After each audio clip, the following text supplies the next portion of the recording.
Okay, how the Bridgerton storylines relate to the zodiac oppositions. They are Aries and Libra. She is the first to get married. She has that kind of innocence about not really understanding things until she's involved in them. To me, he represents that Libra quality of like the rejection that he faced with his father growing up, and then kind of learning to have like a distrust of like institutions and things, like kind of rejecting them. Saturn exalts in Libra. So though I do feel like he has a lot of respect for some institutions, there are others that he's like, no, this is bullshit. So he just does things the way that he feels is right. But ultimately, like, he really wants her, and like he feels connected to her. That like promiscuous side of like that Libra and Aries combo. They represent Capricorn and Cancer to me.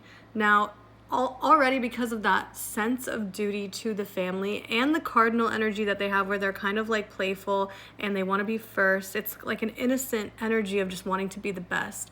And I originally was thinking they were Aries and Libra, but truly I see them more as like Saturn and the moon instead of Mars and Venus. But yeah, that duty to the family, they both have like kind of like traumatic or very strong father situations. I see him more as Capricorn because he had a good relationship with his father, where so did she, but it was like, it just didn't bring her anything in the long run, where his gave him like this whole empire to watch over and take care of. So a lot of responsibility placed on him because of his father and from his father, versus she was left to be a part of a new family and kind of figure things out and being around more women. And also like her having the duty to her sister, him having a duty to his family. Like he took on this decision to take a wife finally because he was like trying to fulfill his duty to the family. And she was like, I will fulfill my duty to my sister, my family as well.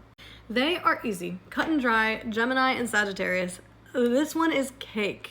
They're both sitting here and saying, what is my purpose? What am I here to do? He goes out and he tries to find it. She creates a sense of purpose through the information that she learns, and she becomes the town gossip. Publishing as well, like he also was a writer, just like more privately. He didn't think that much of it. She was like, wait, this is really good. Like your storytelling ability is really there. And the way that they met, like she is best friends with his sister. So that's a very mercurial thing, to be friends to lovers and also just have that kind of connection that you never really see, and then one day all of a sudden your perspective shifts, and that's a very Jupiter kind of thing. Also, he just be traveling. Come on. These two to me are Leo and Aquarius. I will say, I could see an argument made about them being Virgo and Pisces due to the fact that she is literally forced into servitude. And he has a lot of openness and a willingness to try anything at least once. That kind of wandering openness about him and that artistic quality of him kind of trying everything but not really sticking with anything could be very Pisces, that fishiness. But I will say, like, I see him more as a Leo, I see her more as an Aquarius, due to like the rejection and then the identity crisis they both face. Each of their identity crises are like opposite, and so she is feeling rejected of feeling a part of the group, whereas he is a part of the group and feels like he is simply just another sheep in the herd, whereas he wants to stand out. He's sitting here like, yes, I am just another Bridgerton to you guys. You don't even know which one I am. There's no unique factor to me, whereas she feels like she has been othered and just she doesn't feel a part of the group, and that her uniqueness is actually like harming her. So yeah, and it could go either way. Like there is no this person is that person is that. It could go either way. And that's how you know it truly represents the axis of the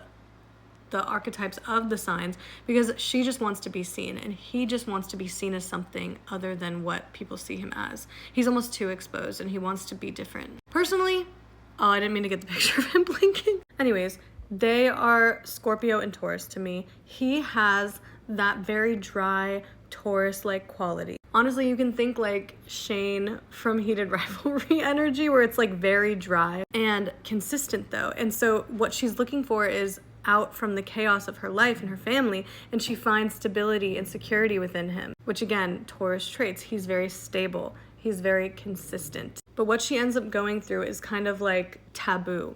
The situations that I'm not going to explain because I don't want to spoil. I've read the books. What she goes through feels taboo, and she ends up having to face her truth later on, and it later empowers her. But the thing to me is that Pluto isn't necessarily just death and rebirth. It's the death and rebirth of self, and what you've gone through actually ends up teaching you about yourself and the new undeniable truth that you now embody. And I think her ending up getting together with someone's relative of her own family is a little bit taboo and strange.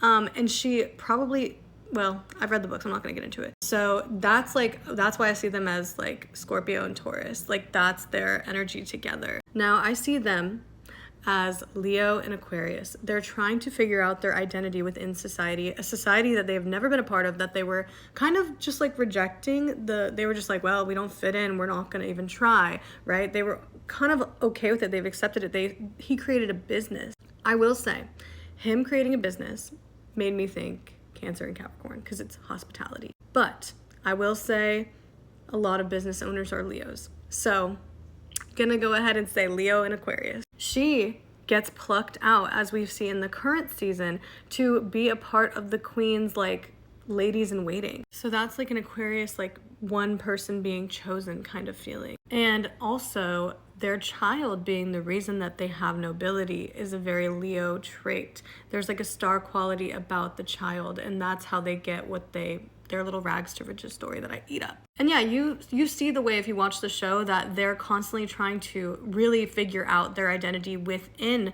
the new group as they get acquainted in a society. They're constantly trying to figure out what they should be doing, what they shouldn't be doing. It's a very Saturn and solar kind of energy to me. Now these two I have not decided fully. I know that they are Venus and Mars. That's about it. I haven't figured out anything further than that. I think she is Mars and I think he is Venus. But I will say, again, it's meant to be more the archetypes, so like it kind of flips.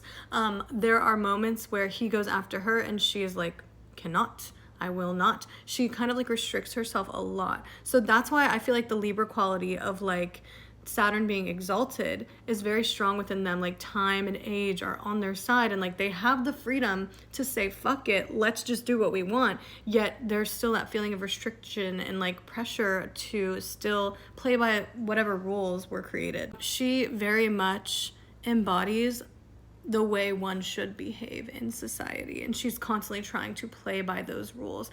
And when she sees like a hot little man that she wants, she's like, wait, what if I just do what I want? Like it's all about her regaining and reclaiming her autonomy over what she wants instead of what she's supposed to be doing. And that's all I have for now, but I do think that Eloise, she will be our Virgo and Pisces story. So I'm very excited to see that one play out. I've already read all of the books, like I said, but she is constantly trying to find her sense of purpose in terms of service and what she can offer. She's constantly learning and developing more and more skills.